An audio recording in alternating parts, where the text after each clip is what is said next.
বাংলাদেশের মানুষ যেখানেই ছড়িয়ে আছে। আমি আমেরিকার চিত্র দেখেছি, আজ মিডল ইস্টে রিলিজ হয়েছে, পৃথিবীর অনেকগুলো দেশে রিলিজ হয়েছে, সেখানকার নিউজ যদি বলেন আপনি সবসময় বলতেন বাংলা সিনেমা আন্তর্জাতিক হয়ে যাবে, এই প্রথম মানে একসাথে বাংলা সিনেমা এত বড় আয়োজনে যে মুক্তি পেল, বাইরের রেসপন্স এবং আপনার স্বপ্ন পূরণ অনেকখানি এগিয়ে যাচ্ছে, সেটা নিয়ে কি বলবো? দেখেন, আমি স্বপ্ন দেখতাম তো আগে থেকেই, স্বপ্নটা সেই স্বপ্নের পথে মূলত হাঁটা স্টার্ট হয়েছে আমার 2 বছর আগ থেকে। কোভিডের পরবর্তী আপনারা সকলে জানেন যে প্রিয়তমা থেকে হাঁটাটা স্টার্ট হয়েছে সেই গ্লোবাল মার্কেটের দিকে, এবং যত দিন যাচ্ছে গ্লোবাল মার্কেট কিন্তু আমরা অনেক এগোচ্ছি। আমরা কিন্তু আফটার প্রিয়তমা, রাজকুমার পর দেখলাম তুফানের পর দেখলাম দরদ, এখন গ্লোবাল মার্কেটে কিন্তু আমরা ডে বাই ডে খুব রিচ করে যাচ্ছি।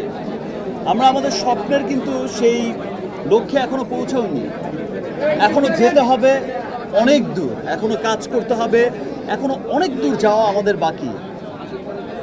মাত্র তো শুরু হলো, যেটা অনেকে বলে, এবং যাবো ইনশাল্লাহ অনেক দূর। ঈদ ছাড়া হাইস্ট ওপেনিং ছিল তো ছিল, বাস দ্যাট মিনস ঈদ ছাড়া সিনেমা সবসময় সুপারহিট হয়েছে। ইনফ্যাক্ট আমার ক্যারিয়ারে যত সিনেমা এসেছে, বিগ হিট সিনেমা, সেটা আমার প্রিয়া থেকে যতগুলো সিনেমা এসেছে, কোটি টাকার কারণ যতগুলো বিগ হিট সিনেমা এসেছে, সবগুলো কিন্তু ঈদ ছাড়াই এসেছে। বিকজ ঈদে একটা কম্পিটিশন কিন্তু থাকে, অনেক সিনেমার ভিড় থাকে, কিন্তু ঈদ ছাড়া কিন্তু একক সিনেমা থাকে।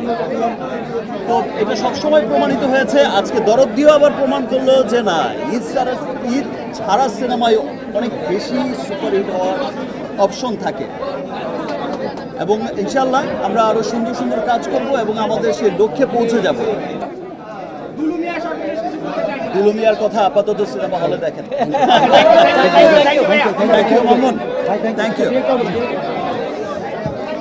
Thank you.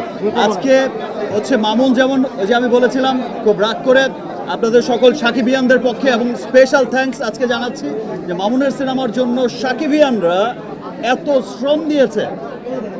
আমি সাকিবিয়ান, আমার সমস্ত ফ্যানদের কাছে, সমস্ত সাকিবিয়ানদের কাছে অনেক অনেক কৃতজ্ঞ যে তারা এই সিনেমার জন্য অক্লান্ত পরিশ্রম করেছে, এখনও করে যাচ্ছে। আমি সত্যি সাকিবিয়ানদের নিয়ে অনেক গর্বিত যে আমার ভালোবাসার সাকিবিয়ান আছে। আর ছবিটা আসলে সত্যি আপনারা যারাই দেখেছেন যে মামুন অনেক দরদ দিয়েই ছবিটা বানিয়েছে, ও সর্বাত্মক চেষ্টা করেছে। দেখেন, মামুন যখন দরদ বানিয়েছে, তখন আজকের যদি আপনি বরবাদের কথা চিন্তা করেন, সেই বাজেট কিন্তু মামুনের ছিল না। ডে বাই ডে কিন্তু বাজেট ইনক্রিজ করেছে। আপনি যখন আজকে দরদ বানিয়েছে মামুন, তখন কিন্তু তুফানের বাজেটও মামুন পায়নি।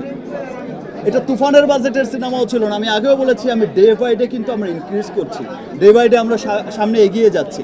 আপনারা তুফান দেখেছেন, খুব ভালো লেগেছে, ছিল সর্বোচ্চ বাজেটের সিনেমা তৎকালীন সময়। আপনারা যখন বরবাদ দেখবেন সামনে, বরবাদ দেখে বলবেন ওয়াও, এই কি দেখলাম, সেটা মনে হবে যে তুফানের চাইতে ডাবল বাজেটের সিনেমা।